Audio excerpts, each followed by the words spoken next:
रज़ा रूमी, मुमताज सहाफ़ी, अदीब, उस्ताद, पॉलिसी तज्ज़ियाकार, तरक्याती मुशीर और मुंतज़िम रज़ा रूमी सन 1970 में लाहौर में पैदा हुए।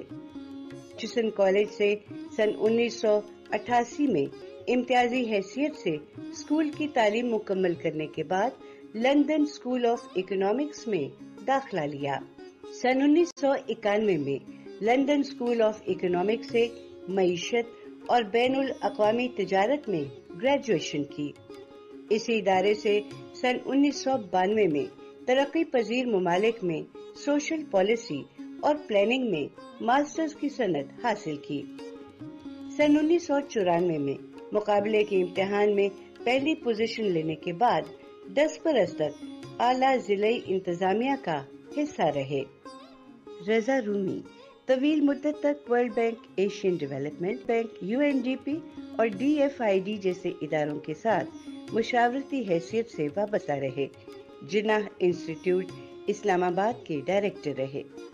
सन 2014 में अमेरिका मुंतकिल हो गए, जहां Cornell university, New York university, Ithaca college जैसे तालीमी इदारों से वाबस्ता रहे। इन दिनों यूनिवर्सिटी न्यूयॉर्क सिटी में इम्तियाजी लेक्चरर के फराइज अंजाम दे रहे हैं। कौमी और बैनुल अक़वामी अखबारात में हजारों मज़ामीन लिखने के अलावा रज़ा रूमी 2 बरस तक फ्राइडे टाइम्स के एडिटर रहे। इन दिनों मकबूल ऑनलाइन साइट नया दौर के मुदीर हैं। रज़ा रूमी मुतनव्वो मौज़ूआत पर 5 किताबों के मुसन्निफ हैं। उनकी पहली किताब सन 2012 में डेली बाय हार्ट शाया हुई। इनकी दीगर किताबों में सन 2015 में the friction path, Pakistan democracy transition, सन 2016 में आइडेंटिटी, फेथ एंड कॉन्फ्लिक्ट, सन 2018 में बीइंग पाकिस्तानी और सन 2020 में रीथिंकिंग पाकिस्तान शाया हुई। रज़ा रूमी को इनके तहकीकी काम, तमद्दुनी खिदमात पर बहुत से कौमी और बैनुल अक़वामी एजाज़ात से नवाजा जा चुका है।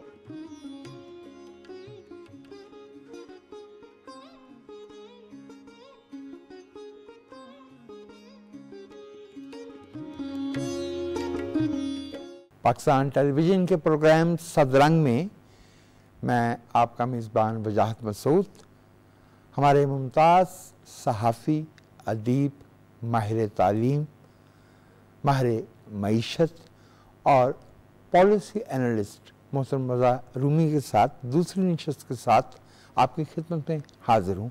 आदाब। रज़ा भाई, बहुत शुक्रिया। मुझे मालूम है आपके टाइम कंस्ट्रेंट का।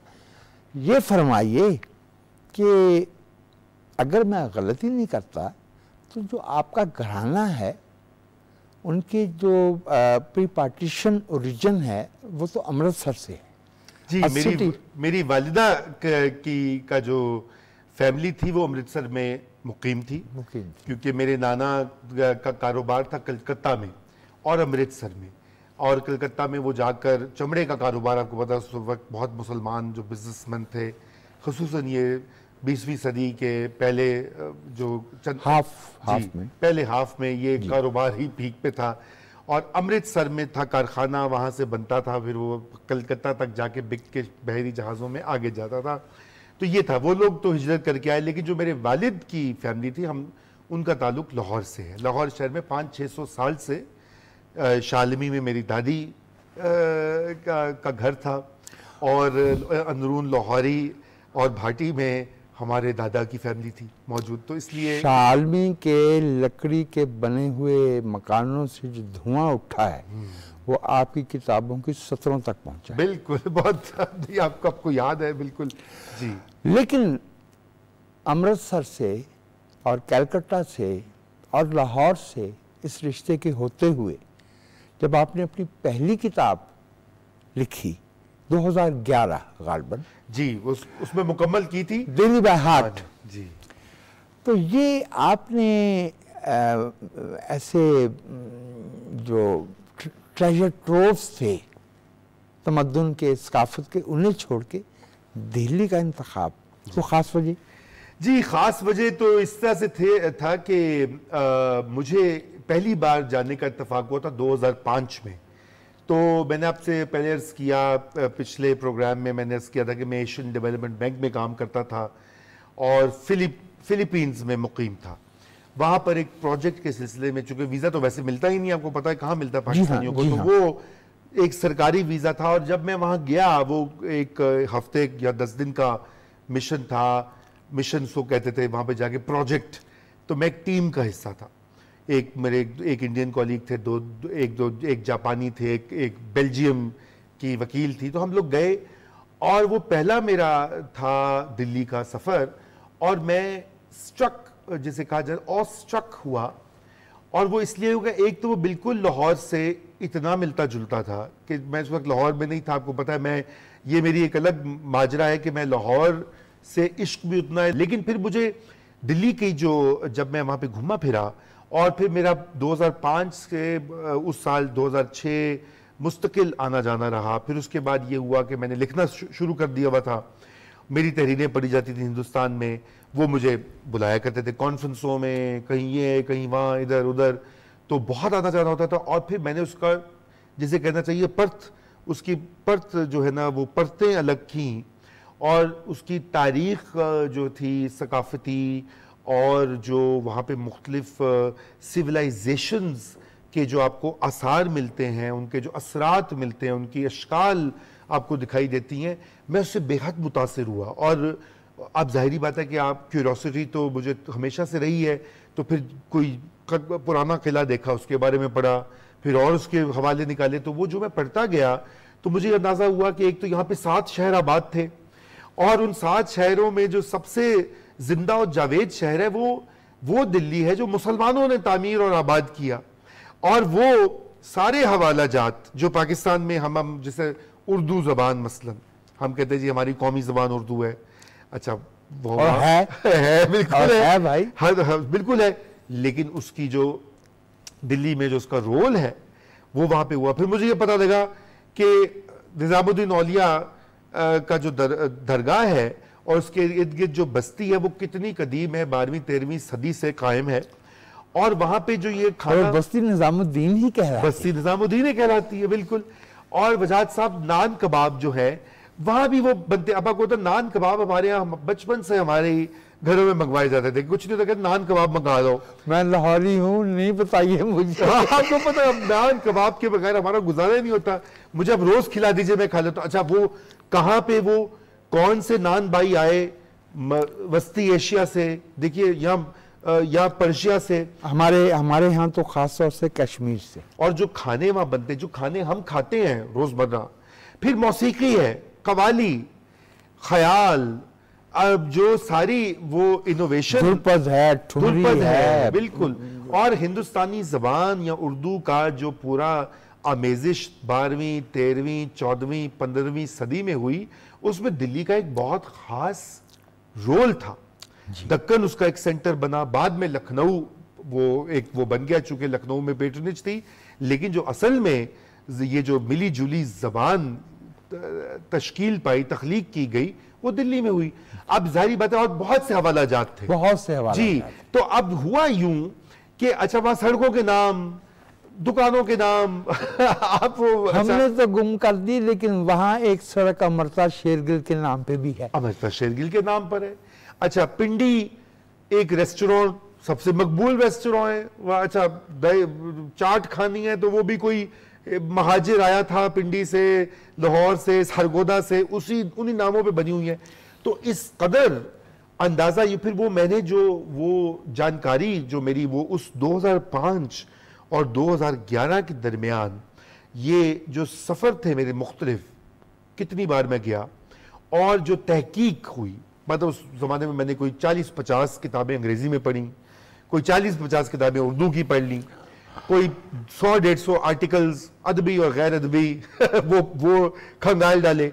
अब तो मैं इतना मटेरियल जमा हो गया कि, और मेरे अपने जो जहन में भी था, तो मैंने कहा इसको कलम बंद किया जाए, बाय हार्ट और लिखा, और एक ही जो है सिटिंग में लिखता गया, और वो किताब बन गई। आप वहाँ निजामुद्दीन औलिया अमीर खुसरो, गालिब और बहुत करीब आए तो खुशवंत सिंह।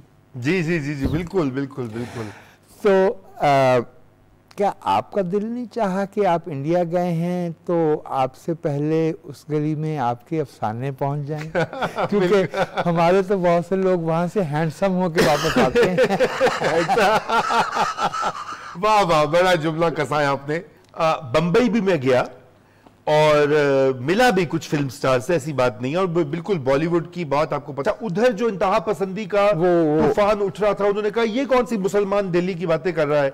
अच्छा, पढ़ने वालों ने वो नहीं पढ़ा कि किताब दरअसल दिल्ली के मुस्लिम पास्ट के बारे में, निजामुद्दीन औलिया का आपने जिक्र किया, हजरत ख्वाजा बख्तियारुद्दीन काकी, हजरत चिराग दिल्ली और दीगर।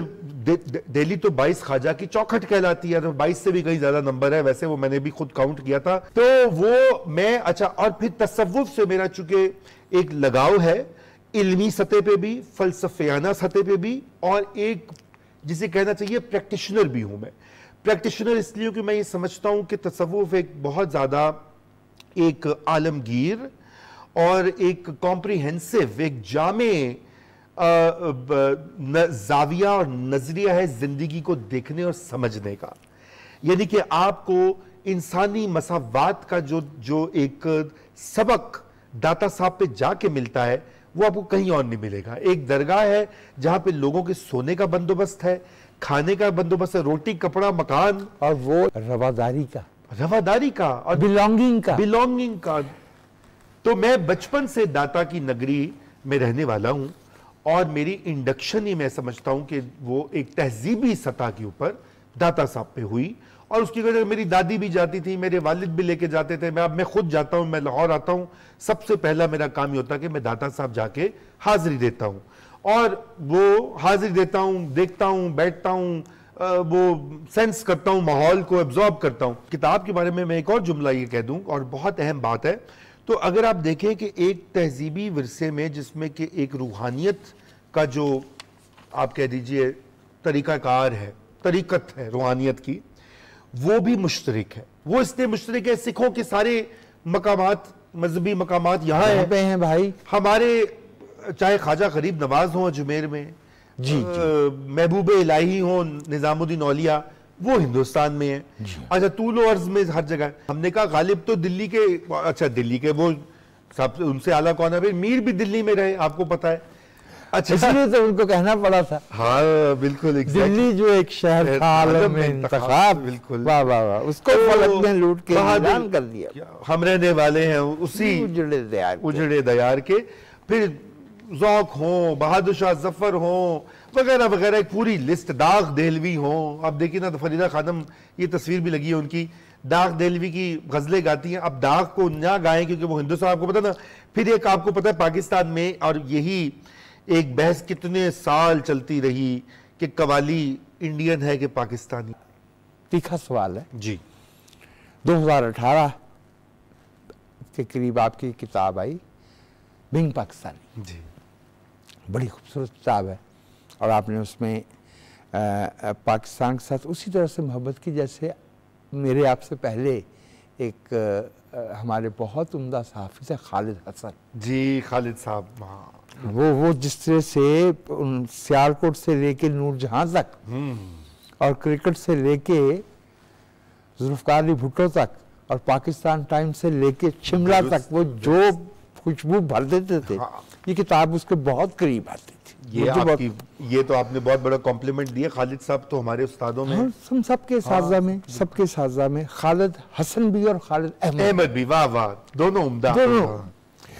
अच्छा भैया, इस किताब में आपने वादी सिंध की रवायत में जी औरतों की सकाफती तवानाई का जो तस्वुर है उस पर बहुत जोर दिया है। वो मारवी मरीर वाली से लेके अडिट पंडिसन जी बख्तावर तक आ जाती है, बेनज़ीर भुट्टो से लेके सिंधियानी तहरीक तक आ जाती है। मेरी वालदा का ताल्लुक सिंध से है, तो आपको मुझे अंदाजा है रिवायत का। लेकिन मुझे उसमें जो बात चुभती है वो ये है कि पाकिस्तान के दीगर हिस्सों ही की तरह सिंध में औरतों पे तशद्दुद की जो मकरूह रवायत है। ये दोनों चीजें डवटेल नहीं करती मेरे सोच में। जो जमीन इतनी ताकतवर खातून पैदा करती है, जो थर के सहराओं से लेके जी हाँ दरिया सिंध के किनारों तक सिर्फ बच्चे ही नहीं पैदा करती, काश्तकारी से लेके मकानों की तामीर तक में वो हिस्सा लेती है। वजह साहब ये था कि एक कॉन्फ्रेंस थी, फेमिनिन डिवाइन उसकी थीम थी साउथ एशिया में। तो वो अब आपको पता है वो हिंदुस्तान में और श्रीलंका में और भूटान में, नेपाल में, तो देवियों का जो पूरा पूजा पाठ और जो तसव्वुर है, तो उसके ऊपर तो बहुत कुछ कहा। अब मैंने सोचना शुरू किया। मैंने कहा कि मुझे उन्होंने मदऊ किया कि आप पाकिस्तान की नुमाइंदगी करें। तो फिर मैंने ये काफ़ी महीने मैंने बहुत कुछ पढ़ा, लोगों से बातचीत की, लेकिन फिर मुझे एकदम ख्याल आया कि शाह अब्दुल लतीफ़ भिटाई के कलाम की जो सबसे तवाना आवाज़ है, ऐसी जीदार, जानदार, बहादुर, नडिर ख़वातीन कैरेक्टर्स हैं कि आपको उनकी मिसाल दुनिया के अदब में नहीं मिलती। कि एक लकोदक सहरा में एक वो चले जा रही है, वो कह रही है मैं अबूर करके कांटे रेगिस्तानी तपिश, लेकिन मंजिल पे पहुंचेगी। अच्छा, वैसे तो हमारे पंजाब में भी अगर आप हीर रांझा का देखें तो अब रांझा जो है, रांझा तो बड़ा मुनफिल है यानी दबता। अच्छा, दुनिया भर के लिटरेचर में, चूंकि लिटरेचर में आप जी तो खुद अदीब हैं, तो आपसे बेहतर मैं कैसे इसको बयान करूं, चूंकि वो किरदार की रूह तक पहुंच जाता है। जी शेक्सपियर के यहाँ भी लेडी मैकबेथ जो है वो मैकबेथ से कई तगड़ी है जी, डाडी है, ठीक है ना जी बिल्कुल। आप वो मिर्जा और साहबा में देखें कौन दलेर है, बिल्कुल बिल्कुल। सोनी और महिवाल में देखें कौन दलेर है, बिल्कुल। और हीर, मैं कहता हूं अब हीर देखे ना, हीर तो हमारे पंजाब की रिवायत का वो इस्तारा है कि हीर की तपस्या और हीर की सोच और इंटेलेक्ट और रूहानी जो उसकी डेप्थ है, उसका कोई मुकाबला ही नहीं कर सकता। आपने एक मजमून लिखा था मंटो की खातीन के बारे में, तो आप देखें कि मंटो यानी सौगंधी जो है हद तक में बिल्कुल जितनी तगड़ी है, बाबू गोपीनाथ तो उसके सामने ठीक ना है। अच्छा, वो भी एक कॉन्फ्रेंस के लिए लिखा गया था। मंटो पे एक कॉन्फ्रेंस हुई वहां पे हिंदुस्तान में, नेहरू सेंटर में। तो उन्होंने मुझे कहा कि आप, मैंने शायद कुछ तराजुम किए थे एक दो, तो उन्होंने कहा कि आप आइए। तो मैंने कहा इस पे लिखना चाहिए, बिकॉज ऐसी कैरेक्टर मोजेल जो अपनी जान का नजराना पेश कर देती है, आप अंदाजा करें, अब इसकी अब मेटाफर देखें। अच्छा, ऐसे कैरेक्टर आपको मिलते। तो anyway, coming back to Sindh, और फिर वो वक्त था कि मुझे एक्चुअली एक दो बार सिंध जाने का इत्तेफाक भी हुआ, और मैं गड़ी खुदा बख्श भी गया, और मैं और दीगर जगहों पे गया। तो मैंने देखा कि वो ज़माना था कि बेनज़ीर भुट्टो की शहादत हुई थी, एक दो साल हुआ था, और मैंने देखा कि वहाँ पे एक आइकॉनिक स्टेटस, जैसे आपको पोस्टर, तस्वीरें बड़े बड़े, अच्छा वो। और मैं जब शाह अब्दुल लतीफ़ भिटाई के, अच्छा आपको पता है शाह अब्दुल लतीफ़ भिटाई के मज़ार पे भी मुझे दावतनामा यूँ मिला कि उन्होंने मेरे कुछ उनकी नज़मों की ट्रांसलेशंस पढ़ी और मुझे दावत दे के बुला लिया, भिक्षा बुला लिया। तो मैं वहां गया। अब मैं वहां जब भिक्षा गया तो वजाहत साहब, मैंने क्या देखा कि वहां पर जो हार बेचने वाले, वो जो फूल बेचने वाले, और वहां पे हर जगह बेनज़ीर की पोस्टर्स हैं, और उनकी तादाद जो वहां पे हमारी ये जो पोस्टर्स होते हैं ना, जो तसव्वुराती सूफिया के, ऐसे ही उनसे ज्यादा बेनज़ीर भुट्टो के थे। अच्छा, मैं बहुत इंट्रीग हुआ, मैंने उनसे पूछा क्यों, उनका ये बहुत बिकते हैं। लेकिन मुझे ज्यादा ये हुआ कि बेनज़ीर भुट्टो शहीद एक आइकॉन, जिसे कहा जाता है अंग्रेजी में, वो एक बनकर उभरी अपनी शहादत के बाद। और फिर बख्तावर और भुट्टो साहब भी बिल्कुल। तो मैंने फिर उसको जोड़ा कि तहजीबी तौर पर ख़वातीन हीरोइन जो है वो एक मज़ामत का मुस्तकिल इस्तारा है। उसको फिर मैंने जोड़ा, और उसकी एक तरह से काली से लेकर आज माई बख्तावर जो अंग्रेजों के सामने खड़ी हो गई थी, और बेनज़ीर भुट्टो जो कि डार्कनेस के सामने खड़ी हुई थी, एक शमा की सूरत, वो आज जिंदा हो जावेद है। तो मैंने उसको लिंक किया। अब हकीकत में क्या है, देखिए ये तो रोमानवी तसव्वुराती फलसफियाना रूहानी ख्यालात हैं। अब हकीकत तो आपने बड़ी तल्ख बयान की है, वो दुरुस्त है। ये जो जिसे ये डिसऑनरेबल किलिंग्स मैं उन्हें कहता हूँ, ऑनर किलिंग्स तो गलत ये लफ्ज है। कन्वर्जन्स हैं, विनी है, स्वारा है, पता नहीं कुरान से शादी है, भाई उन चीजों की क्या, लेकिन वो उसका ताल्लुक सारे का सारा जिसे मोड ऑफ प्रोडक्शन और वसाइल की कंट्रोल और जमीन से है। यस, जागीरदाराना निज़ाम की जो बदतरीन मुजाहिरा है, वो आपको इन बदअमालियों में दिखाई देता है कि ये फोर्स कुरान से शादी करनी हो। मुझे याद है एक जंगल ड्रामा था नूरुल हुदा शाह का पीटीवी पे, जिसमें कि ये मैं स्कूल में था उस वक्त, मुझे पहली बार ये पता लगा। आप देखिए, तो इस तरह की जो रिवायात थी वो जुड़ी हुई है ओनरशिप, लैंड ओनरशिप से, और पेट्रियार्की जो कि आपको पता जैसे वो मारिज़े पेट्रियार्की इन इटसेल्फ, बिल्कुल। तो वो मेरे ख्याल से वो उसका ताल्लुक वहां पे है, और इन्हीं चीजों के खिलाफ जो मज़ाहमत भी हो रही है सिंध में।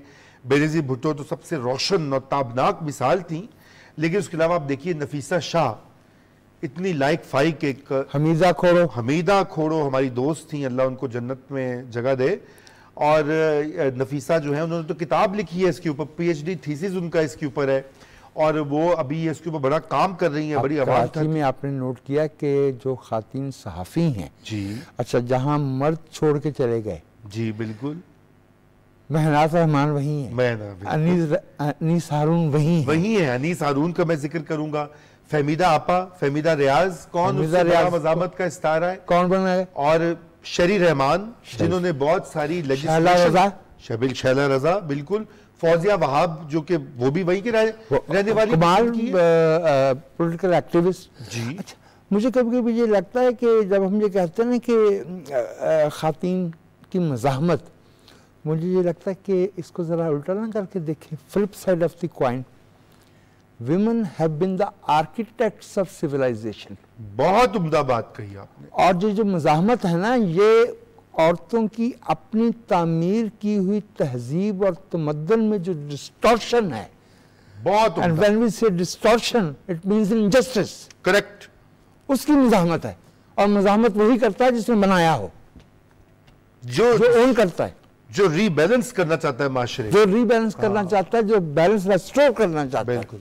मैं पहले एक हिजरत तर्क करके फिलीपाइन से यहाँ आया था, मुंतकिल हुआ था, सब कुछ नौकरी छोड़कर यहाँ पे एक नई जिंदगी आबाद की, एक नई करियर, ये और वो। आई रिकॉल दोस डेज, जी, आप हमारी मुलाकात 2008-2009 में बैठा करते थे और बातें होती थी। तो मैं आ चुका था, मैं तो अपनी तरफ से मैंने कहा अब तो मैं यहीं रहूंगा जी, और अब बस मैंने यहाँ पे तब्दीली लानी है, ये करना वो करना। वो फिर रियलिटी चेक हो गया, तल्ख हकीकतें दुनिया की वो आ गई, लेकिन वो बहुत तल्ख तजुर्बा था। लेकिन एक लिहाज से फिर वो आपको पता है कि वो शायद जो कुछ होता है उसकी एक स्कीम होती है ज़िंदगी में। तो वो फिर ये हुआ कि आपको कुछ तन्हाई भी मिल जाती है, कुछ डिस्टेंस भी मिल जाता है, कुछ जी हाँ, मौका। मुझे फिर ये मौका मिला कि मैंने फिर तालीम और तदरीस की तरफ अपनी तवज्जो बहुत और अपने आप को, जहन को भी बदला, अपने रुझानात को बदला, अपनी सोच को बदला। क्योंकि आपको पता है, आप तो खुद एक मौलम है, कि ये बड़ा एक मुश्किल काम है, मुश्किल होता है। हाँ, ये आसान लोगों को लगता है कि जो हो उनका ये ख्याल है कि वहाँ पे जो है ना वो कोई हमारे लिए दस्तरखान पे छा के बैठा होता है, स्टफ। और अहम बात ये है कि over here more often than not it's easier to make a difference. जी हाँ, बिल्कुल, उधर बहुत मुश्किल डिस्टेंस, वहाँ पे फासले से बैठ के फर्क पैदा करना यहाँ पे मुश्किल हो जाता है। और वहाँ पे हमारे लिए चूंकि हमारी रूट्स उस तरह से कहीं अनकहीं देखी, यहाँ तो हम किसी घर में दाखिल हों तो दरवाजे के अंदर दाखिल होते बता सकते कि इस घर में मईशत क्या है, मुआशरत क्या है, रहन सहन क्या है, क्योंकि ये हमारे अंदर उतरा हुआ है, तो वहां तो हमें नहीं पता चलता। बिल्कुल सही, क्योंकि वो हमारे लिए सकाफत इसी का नाम होता है, इसी का नाम होता है। बिल्कुल। नाज़रीन, मुसन्निफ, अदीब, उस्ताद, मुअल्लिम, माहिर मईशत, पॉलिसी कंसल्टेंट मोहतरम रज़ा रूमी के साथ हमारी गुफ्तगू जारी है। एक वक्फे के बाद दोबारा आपकी खिदमत में हाजिर होते हैं।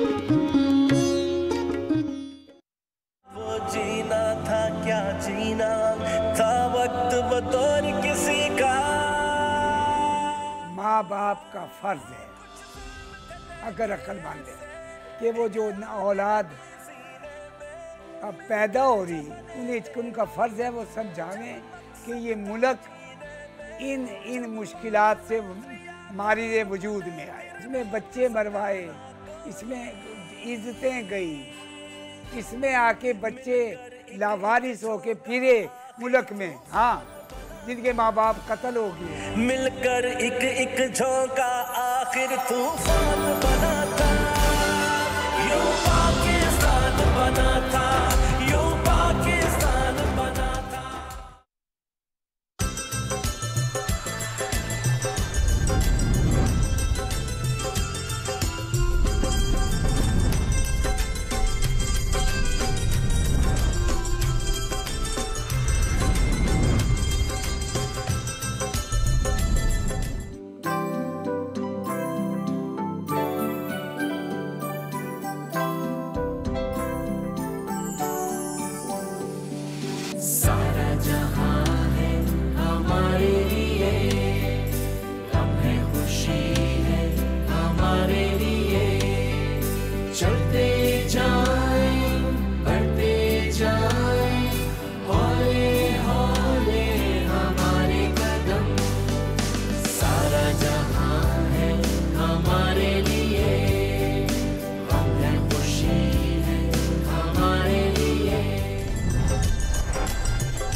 पाकिस्तान टेलीविज़न के प्रोग्राम सदरंग में मैं आपको फिर से खुशामदीद कहता हूं और हम गुफ्तगू कर रहे हैं पाकिस्तान के नामवर सहाफ़ी, अदीब, उस्ताद मोहतरम रज़ा रूमी से। आप ने कोई तकसीम से quarter of a century later आपकी पैदाइश है। जी हाँ।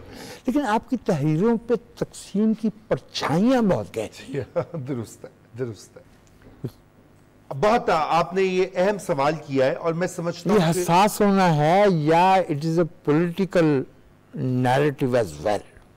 मेरे ख्याल से बिल्कुल दोनों चीजें हैं, बल्कि और भी कुछ उसमें अवामिल शामिल है। देखिए, पहली तो ये बात है, मैं आपको सादा सी बात ये कहूँ कि पाकिस्तान के, जैसे अभी हम जिन्ना साहब की तकरीर का जिक्र कर रहे थे, पाकिस्तान को समझना और यहाँ पर रहना, वो उसको समझने के लिए जाहिर बात है जो फाउंडेशनल मसाइल और साल हैं वो बहुत ज़रूरी हैं। जो कुछ 1940 से 1950 तक हो रहा था पाकिस्तान और इस खत्ते में, अगर आप उसकी जानकारी नहीं है तो आप आज के पाकिस्तान को नहीं समझ सकते। और उसके लिए कुछ आप उसकी ना उसको आप उसका तज्जिया कर सकते हैं, ना उसके लिए कुछ आपको आगे बेहतरी का सोच सकते हैं, क्योंकि कुछ मसाइल ऐसे हैं वहाँ पे अवाइल में जिनको ठीक करना लाजिम है। वो उसका हमने कुछ जिक्र भी किया। अच्छा, दूसरी चीज़ मैं आपको सच्ची बात बताऊं कि अदब का ये असर है। उर्दू अदब का जो मुताला है उसमें जो तकसीम के बारे में हमने पढ़ा और पढ़ते गए, वो उसकी बहुत गहरी छाप थी। और अगर आप नौजवानी में और बचपन में, लड़कपन में वो पढ़ते हैं तो वो आपके जहन से निकलता नहीं है। कुर्तुलाइन हैदर की जो तहरीरें हैं, मंटो बिल्कुल, कौन है जिसने उस पर नहीं लिखा? नहीं लिखा। बस तो वो अब आप देखें ना, वो एक जाविया फिर इंतजार साहब बिल्कुल तो तकसीम और हिजरत दोनों। अच्छा, अब बात ये कि वो आपके जहन पे वो नक्श हो जाता है कि अदबी जो वो जॉनरा है, फिर उसी वजह से आप फिर मैंने ये भी एक्सप्लोर किया कि जो मैं तो एक मुश्तरक तहजीब का मानने वाला हूँ, मैं समझता हूँ पाकिस्तान, हिंदुस्तान, बांग्लादेश की एक ही मुश्तरक धारा है तहजीबी, तो इसलिए उसका जिक्र जरूरी होता है। वजाहत साहब जी बिजा फरमाया।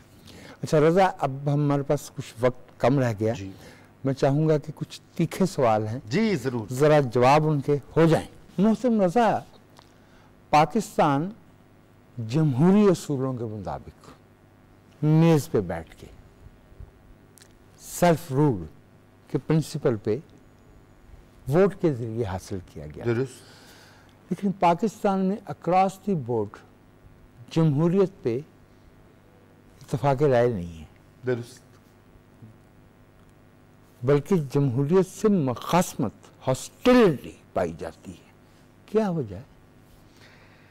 ये वजाहत साहब, ये तो आपने ऐसा मुश्किल सवाल पूछ रहे हैं कि इसके ऊपर तो घंटों बात की जा सकती है, लेकिन बुनियादी तौर पर 3 अवामिल है। देखिए, मैं वही आपसे जो इब्तदाई हमारी गुफ्तगू हुई, रियासती तरजीहात और माशरती बुनत, 2 ही चीज़ें हैं जिनका मैं पहले जिक्र करूँगा।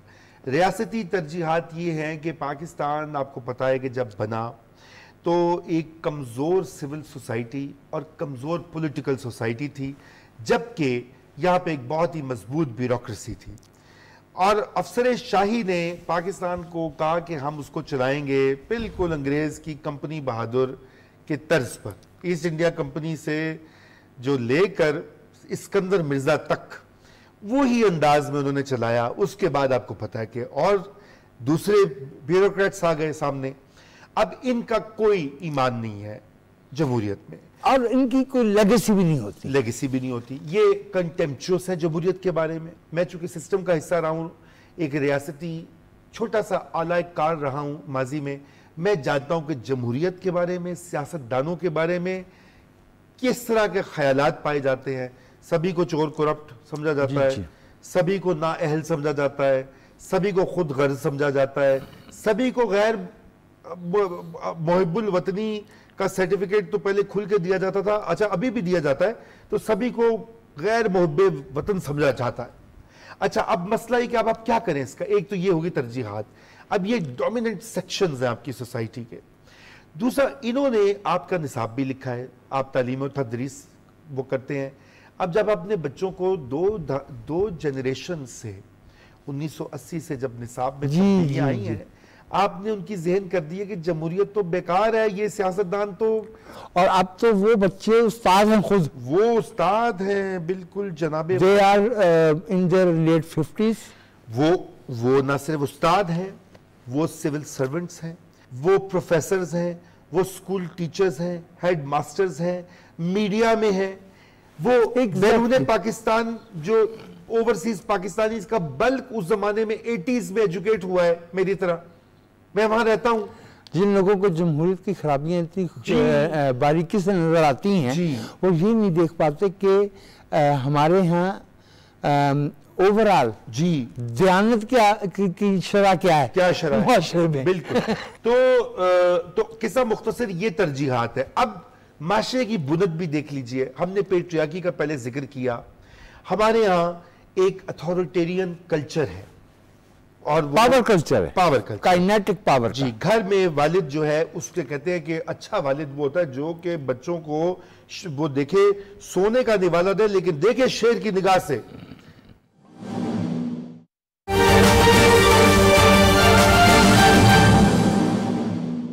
कुर्बानी की शक्ल मुख्तलिफ हो सकती है, लेकिन ये प्यारा वतन हम सबका वतन है। और हम 4 दिन 3 दिन बाद जब यौम आज़ादी मना रहे होंगे, तब क्या पैगाम दे रहे होंगे, हम दुनिया को क्या पैगाम बताएंगे कि हमारे अंदर रिलीजियस इनटॉलरेंस इतनी ज़्यादा है कि हम किसी और को बर्दाश्त नहीं करते। हम उनको घर से बाहर निकालते हैं, घर से बाहर निकाल के उसको ज़िंदा जला देते हैं, उसको हम बलि पे चढ़ा देते हैं, उसको कोई पूछने वाला नहीं है। ये बीइंग अ स्टेट, ये मेरे लिए भी एक इस वक्त बहुत बड़ा चैलेंज है, जिस पर हम सब ने मिलकर काम करना है। कुछ दिन पहले मेरी बहन रहीला साहिबा ने यहाँ पे एक रेजोल्यूशन पेश की, जब सरगोदा का वाक़या हुआ, उस रेजोल्यूशन पे हम सब ने, अपोजिशन ने भी, ट्रेजरी बेंचेस ने भी, हम सब ने उसको आइज का, हम सब ने उसको यूनानिमसली अप्रूव किया।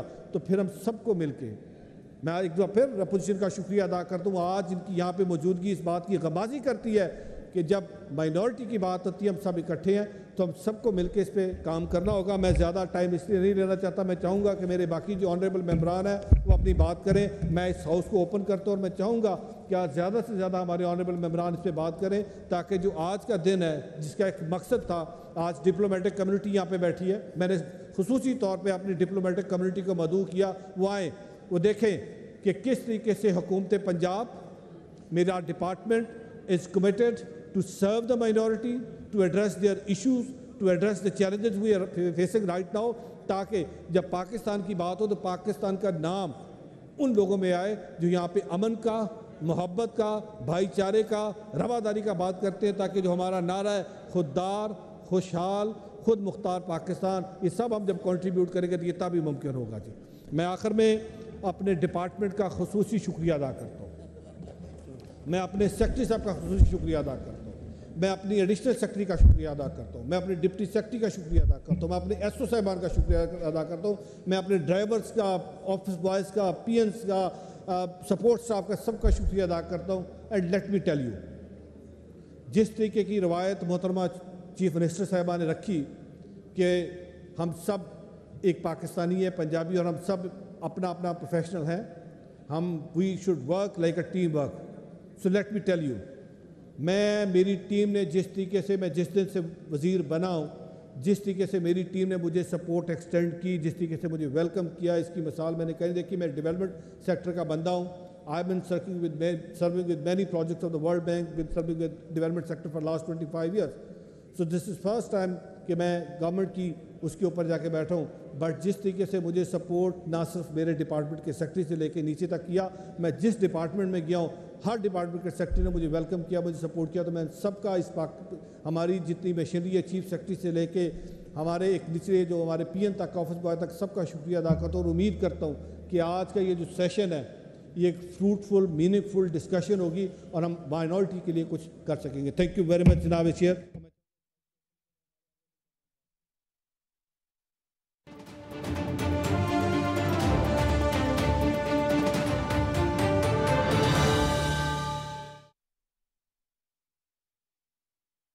नहीं देगा वो उस्ताद ही नहीं होगा।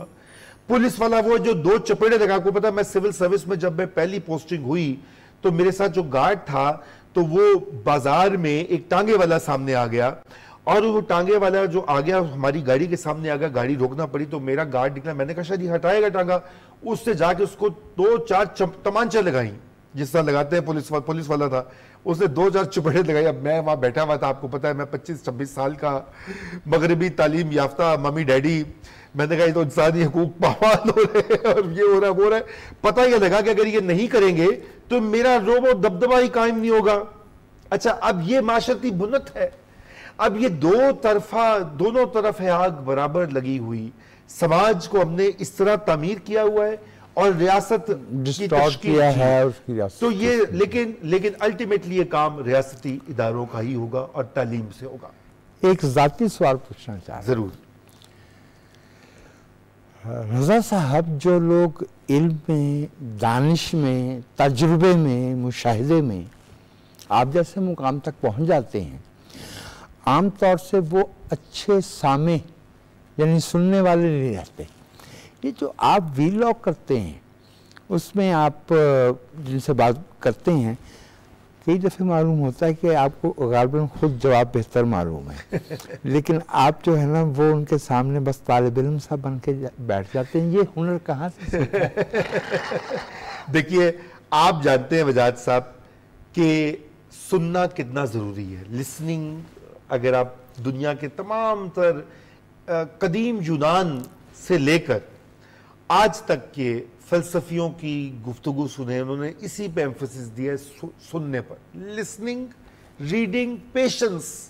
और अगर आप तसव्वुफ़ की तरफ जाते हैं तो सब्र सबसे अहम एक चीज़ है कि आप अगर इंसान इंसानों के साथ कोई रिश्ता होता है तो आपको एम्पैथी जिसे कहा जाता है अंग्रेजी में, यस, वो कनेक्शन बड़ा जरूरी है।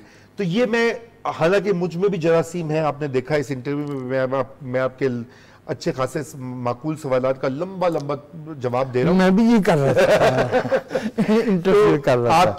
आपकी मोहब्बत का फायदा उठाते हुए मैंने ये किया, लेकिन मैं ये एक प्रैक्टिस करता हूँ हर रोज हर दिन कि मैं सुनूं ज्यादा बजाय कि अपनी बात कहने की। जी रजा, बहुत इज्जत महसूस हुई और बहुत तालीम और रहनुमाई और बहुत नफीस निकात हमारे इज्तिमाई मुकालमे के सामने आए पाकिस्तान टेलीविज़न की तरफ से, और मैं ज़ाती तौर पे आपका बेहद शुक्रगुजार हूँ। तो नाज़रीन, ये थी हमारी पाकिस्तान के मुमताज़ सहाफ़ी, अदीब और पॉलिसी कंसल्टेंट और माहिर मईशत मोहतरम रज़ा रूमी के साथ सदरंग में गुफ्तगू, और उसकी दूसरी नशस्त का यहाँ पे इख्तिताम होता है। आइंदा प्रोग्राम में ऐसी ही किसी शानदार शख्सियत के साथ आपकी मुलाकात करवाएंगे। तब तक के लिए वजाहत मसूद को इजाज़त दीजिए। आदाब।